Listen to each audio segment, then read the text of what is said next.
Hello everyone, and welcome to my GH Full channel. I hope everyone is having a wonderful day. Before we begin, please hit the subscribe button and give this video a thumbs up. Laura Collins stood at the edge of a precipice she never expected to face again in the bustling heart of Port Charles, where the salty breeze from the water carried whispers of scandal and the neon lights of the floating rib flashed like distant stars.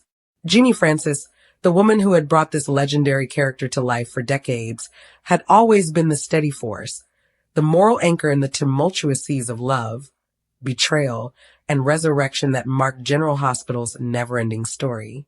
However, on this bright autumn evening in November 2025, when the leaves whirled in golden eddies outside the mayor's office, something changed.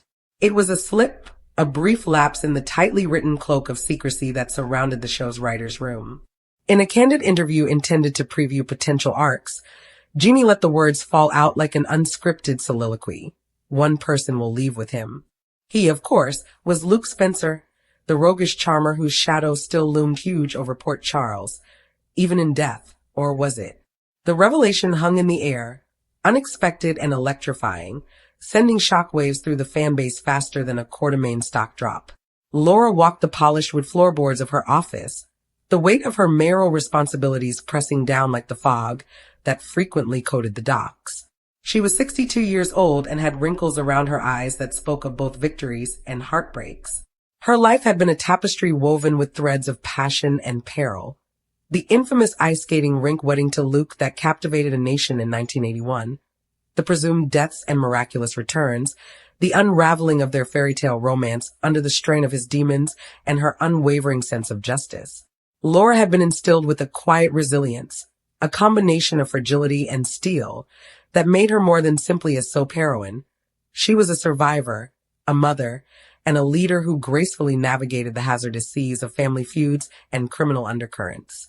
But now, as the camera crews finished off another long day of filming, Jeannie spoke those fateful words in a podcast interview with a fellow castmate, her voice light and open, perhaps lulled by the rhythm of old recollections. "It's time for some real closure," she'd said, her laugh ringing like wind chimes before a storm. "And trust me, one person will leave GH with him. It's going to break hearts, but it's necessary." Anyone who knew the pulse of General Hospital knew who the him was. Luke Spencer, played by the famous Anthony Geary until his heartbreaking departure in 2015, was Laura's soulmate, tormentor, and everything. His murder, contrived in a plane crash that felt more like a writer's cop-out than a suitable conclusion, had created a gap that no amount of Cassadine intrigue or Corinthos power moves could fill. However, whispers had been circulating for months. A casting, a flashback narrative, and possibly even a ghostly reappearance to stalk the living. Jeannie, ever the professional, had danced around spoilers at press junkets, her blue eyes gleaming with her signature mischief. However, amid the closeness of a late-night recording session, the filter slipped. The interviewer, a wide-eyed newcomer to the soap business, had gently pressed, "Any chance Luke's spirit lingers in Port Charles?" Fans are dying for more Luke and Laura. And there it was, Jeannie's unguarded response, laced with the affection of someone who'd shared screen kisses and screen deaths with the man for over 3 decades. "Oh, honey, it's more than a linger. One person's going with him, out of Port Charles, maybe for good." It's poetic, really. Word spread like wildfire through the fandom's digital veins. Twitter, now X, lit up with threads parsing every sentence. Fan sites like Soap Central crashed under the traffic spike, and Reddit's r/General Hospital subreddit erupted in speculation. Is Tracy Quartermain, Luke's sharp-tongued ex and eternal sparring partner, finally cashing in on her Riviera retirement? Or possibly Holly Sutton, the international spy whose liaisons with Luke had always reeked of unfinished business? No, the hive mind leaned toward the emotional gut punch. Laura's daughter, Lulu Spencer, has been in a coma since 2020, but is due for a spectacular awakening. Jeannie had always pushed for her on-screen daughter's narrative, and with recent hints of medical miracles in Port Charles, thanks to Hamilton Finn's experimental treatments, the pieces fit too well. Leaving with him could refer to a heavenly reunion, a shared journey to the great beyond, or something more grounded. Lulu, awakened and hurting from years lost, chooses to fulfill her father's legacy by departing the city's toxic embrace with a phantom echo of Luke. Back on site, the revelation had immediate consequences. Jeannie Francis, sipping chamomile tea in her trailer decorated with faded images from the 1981 wedding dress shoot, felt a sense of sadness when her phone buzzed nonstop. Frank Valentini, the show's executive producer, had already left a voicemail. "Jeannie, darling, we love your passion, but spoilers are our secret sauce." She giggled softly, brushing a hand through her trademark blonde locks. At 62, Jeannie was a soap opera institution, her career a monument to perseverance in an industry that devoured innovators and spit out has-beens. Eugenia Ann Francis was born in Englewood, New Jersey, in 1962, and she earned the role of Laura Weber at the age of 17, a wide-eyed youngster navigating the sordid underbelly of a show that was more melodrama than phenomenon. Their connection, which contrasted with Anthony Geary's Luke, sparked a cultural tempest, with their 1981 wedding episode pulling 30 million viewers, a record that still stands as the pinnacle of daytime television. Jeannie had departed in 1982, burned out by the spotlight of stardom, only to return in 1993 for a tale in which Laura was dead, then resurrected, matching her own real-life rebirth as an actor recovering her story. However, Jeannie's life outside of the screen was epic in and of itself. She had been married to Jonathan Frakes, a television director who had directed episodes of the show, since 1988, and they had 3 children, Jameson, Elizabeth, and Kensington, who were all a combination of her poise and his quiet strength. She balanced red carpet glamour with PTA meetings and Emmy-nodded to homeschooling during the epidemic lockdowns. General Hospital was more than a profession. It was a chaotic extended family, with co-stars becoming siblings and writers becoming confidants. And Luke, Tony Geary, was the brother she'd never had. Their friendship formed in the crucible of live tapings and late-night script revisions. Geary's departure was bittersweet. He had expressed a wish for normalcy in Amsterdam, away from the unrelenting pace. Jeannie had cried on set that day, her mascara pouring in rivulets as Luke's final scene faded into darkness. Now, a decade later, the prospect of leaving with him reawakened ghosts she believed were long gone. In Port Charles, the fictitious consequences began to reflect the real-world hubbub. Laura, ever the perceptive soul, sensed the impending storm. Her office, with its walls covered with nautical charts and family photographs, Lucky's grin frozen in time, Lulu's eyes hauntingly blank, felt smaller and oppressive. Mayor Collins had her hands full dealing with the developing turf war between Sonny Corinthos and the mysterious Henry Dalton, whose disappearance had acting Commissioner Dante Falconeri pacing like a caged leopard. Dante, Laura's son-in-law through Rocco's paternity, came through the door that evening, his leather jacket drenched in rain. "Mom," he said, endearment slipping out as it always did in crisis. "Henry's gone." Vanished, and with him, half the evidence on that lab explosion. Laura's brow furrowed, her mind flashing back to the grim discovery Sonny had made just days prior, a body in her trunk, courtesy of a botched hit that Jason Morgan had handled with his trademark efficiency. Sonny, the brooding kingpin with a heart buried beneath layers of paranoia, had disclosed everything to her in a rare moment of weakness. Their bond formed in the fires of mutual grief. His son Stonewall, her never-ending search for Lulu. Laura's mind turned to the podcast slip while Dante explained the specifics. Had she known what was coming? The writers, those powerful puppeteers in Los Angeles, adored their meta twists, which incorporated actor insights into storylines. Perhaps the one person was a red herring, referring to Laura herself packing up City Hall for a sabbatical to pursue leads on Lulu's recuperation overseas. Or worse, Kevin Collins, her sort of husband, the doctor whose twin brother Ryan Chamberlain plagued Port Charles with serial killer flair before his fiery death. Kevin, portrayed by John Lindstrom with solemnity that belied his character's damaged psyche, had been Laura's anchor since Luke's shadow receded. But recently, fissures had appeared, nightmares of Ryan's ghost, whispers of uncertainty about their marriage. Could Kevin be the one leaving with him, drawn into a supernatural confrontation with Luke's spirit and taking Laura along for the ride? The suspicion excited late-night watchers across America. Fans from coast to coast swarmed around televisions, pausing episodes to discuss them on Discord. "It's Lulu," said one moderator, a 40-year-old nurse from Ohio who named her daughter after the character. "Think about it. Coma for 5 years, wakes up to find her life's in ruins. Dad's gone, mom's marrying G through hell. She bolts with a Luke apparition for some father-daughter closure in the afterlife." Others pushed back. "Nah, it's Holly. She's got that history. Spies, scams, and stolen kisses with Luke." Jeannie meant a physical exit, like a spin-off tease.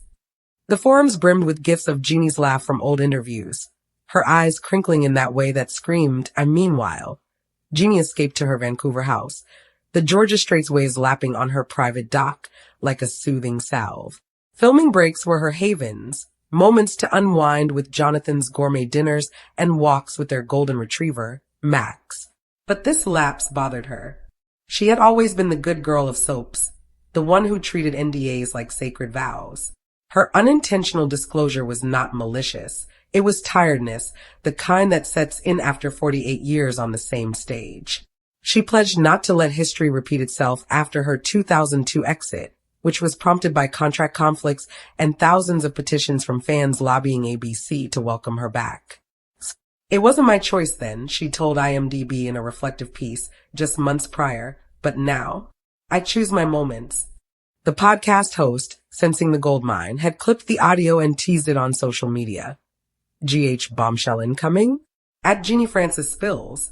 Port Charles was simmering with the implications. Laura called an emergency council meeting the next day, her voice firm as she addressed the aldermen about budget cuts aggravated by the lab sabotage.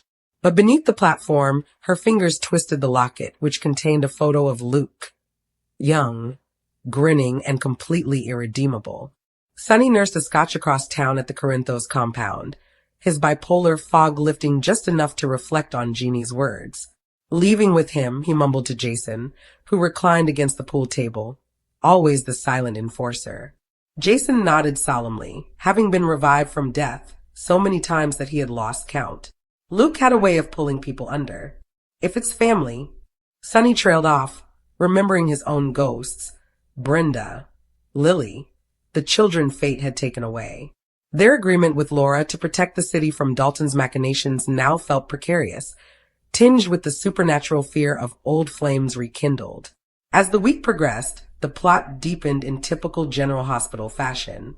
Lulu moved in her long-term care facility, her eyes fluttering like butterflies taking flight. Portia Robinson, the chief of staff whose own daughter Trina had gotten involved with the Spencers, kept a close eye on the vital signs. "She's responding to the new protocol," Portia said Laura over coffee at Kelly's diner, which had seen more confessions than a priest's booth. Laura's heart raced. Could this be the miracle? But worry crept in. If Lulu awoke, would the discoveries of lost years, Rocco's development, Charlotte's Cassadine tangles, the world spin without her, push her away? And with him, a hallucination of Luke leading her to tranquility beyond Port Charles's grasp? Jeannie's phone rang again. It was her agent, who was excited about the prospect. "That slip? It's going viral. Offers are pouring in, guest spots on Bold and Beautiful, a memoir deal." She declined, her focus on the set. Returning to General Hospital after each break was like slipping into a familiar sweater, worn, comfortable, and full of memories. Her chemistry with Maurice Bernard, who plays Sonny, was a recent highlight. Their state-of-mind podcast talk went into soap couples and the desire for emotional couplings in the midst of mayhem. "We need more of that," Jeannie replied, her tone warm. "Luke and Laura taught us that love is messy but worth it." Now, the messiness threatened to unravel. In the writer's room, heads buried over laptop computers, the team scrambled to adjust. Chris Van Etten, the lead writer, wrote notes. Integrate the leak organically. Perhaps Laura overhears a radio clip of Jeannie's interview, blending fiction and fact. The one person became a puzzle piece, representing departure rather than death. Consider this. Lulu awakens, frail but fierce, confronting the family she had left behind. In a tear-stained hospital scene, she murmurs to Laura, "I saw him, Mom. Dad, he said it's time to go, start over away from here." The exit, A road trip, mother and daughter chasing Luke's legend across America. Seeing the restaurant from their 80s adventures, the chapel where they exchange vows. Poetic indeed. And a gentle landing for Jeannie if she chooses semi-retirement. Fans, as hungry as ever, scrutinized each frame. A popular TikTok theory identified the him as Cyrus Renault, the drug lord sibling whose prison break was hinted to in spoilers, forcing Laura into exile. But Jeannie's tone, loving and nostalgic, suggested love rather than villainy. Forums recalled Laura's 2013 comeback from Young and the Restless, where she played a cult deprogrammer, only to be drawn back into Port Charles's lunacy.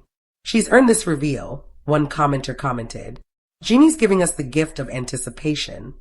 As Thanksgiving came, Port Charles presented its annual gala, strings of lights glittering against the opulent Metro Court ballroom. Laura, dressed in a sapphire gown that mirrored her wedding gown, moved through the gathering, shaking hands with contributors as her thoughts strayed. Sonny stopped her by the dessert table and asked, heard the buzz. Luke pulling strings from beyond. She smiled weakly. If only. But Jeannie's right. Sometimes you leave with the ghost to find peace. Drew Kane, ever the romantic, proposed to Willow again among the festivities, his ring reflecting the light like a promise. Lulu's subplot simmered. A mysterious phone to the hospital, her voice faint on the line. Mom, he's waiting. Jeannie's reflection in the mirror that night, post-gala cosmetics off, revealed a lady at ease with her blunder. Soaps thrived on accidents. David Hamilton's murder in 1978. Laura's teen angst transformed into a terrible twist. This was no different. One person will leave with him, she whispered to Jonathan, reclining on the couch. And it'll be beautiful. The words were once a slip and are now a prophecy. The story of General Hospital unfolded in stages, with each revelation peeling back to reveal the human heart beneath the gloss. Laura's narrative, as portrayed by Jeannie, had always been one of redemption, from youthful bride to accused killer, presumed corpse to empowered mayor. The unintentional spoiler emphasized that theme. By disclosing secrets, Jeannie reminded us that stories, like lives, are unpredictable, with their endings being collaborative dances between creator and creation. Days faded into a collage of stress. Dante's investigation into Henry Dalton revealed connections to the Cassadines. Nicholas, assumed dead, yet rumored alive in some murky enclave, possibly the genuine him hiding. Laura's mayoral rule teetered as budget troubles worsened, and the impact from the lab explosion exposed high-level wrongdoing. She confided in her surrogate sister, Elizabeth Weber Baldwin, over tea at the park. If Lulu wakes and leaves with his memory, how do I let go? Elizabeth, a nurse extraordinaire who has her own tapestry of loss. Franco's death, Jake's revelations, squeezed her hand. You don't. You go with her. Jeannie's off-screen life blended flawlessly. At a fan conference in Chicago, she was surrounded by Luke and Laura t-shirts, with the audience clamoring for more information. Accidents happen, she joked, winking. But watch the show. Truth stranger than spoilers. Back home, she wrote out notes for her next scene. Laura near Lulu's bedside, the monitors beeping a lullaby. The air is dense with whispered farewells. Meanwhile, the Port Charles underbelly churned. Sonny's terrible discovery. A second body, this time connected to Dalton's network, forced an uneasy collaboration with Jason. We end this, Sonny hissed, before it touches the Spencers. Carly, ever the firebrand, overheard and intervened. Her experience with Luke serving as a bridge to Laura's anguish. He'd want you strong, she whispered to Laura in the graveyard, surrounded by fallen leaves. The climax developed like a storm front. Lulu's waking aired in the middle of the week, and her first breath rang through living rooms. Jeannie, as Laura, fainted in delight and dread, holding her daughter's face. I dreamed of him, Lulu muttered, her gaze distant. Dad. He said to come, away from here, to heal. The one person crystallized. Lulu, leaving not in death, but in departure, a path made by Luke's strong spirit. Tears, shouts, and petitions for more were common reactions among fans. Jeannie's reveal, an unintentional genesis, ushered in a cycle of healing. In post-airing interviews, she reflected, Soaps are about family. Luke's was ours. Leaving with him? It's love's ultimate act. As winter approached, Port Charles adjusted. Laura, bereaved but strengthened, refocused on the city, her friendship with Sunny evolving into mentorship. Jeannie, filming with lighter baggage, enjoyed the balance. Trail runs in the Cascades, script readings with Jonathan. The slip had humanized her, reminding viewers that beyond the beauty was a woman as complex as her persona. Finally, the revelation was woven into the fabric of General Hospital like a serendipitous thread. One individual departed with him, not in tragedy but in transcendence. And Port Charles, as resilient as ever, flipped the page, mending hearts in the process.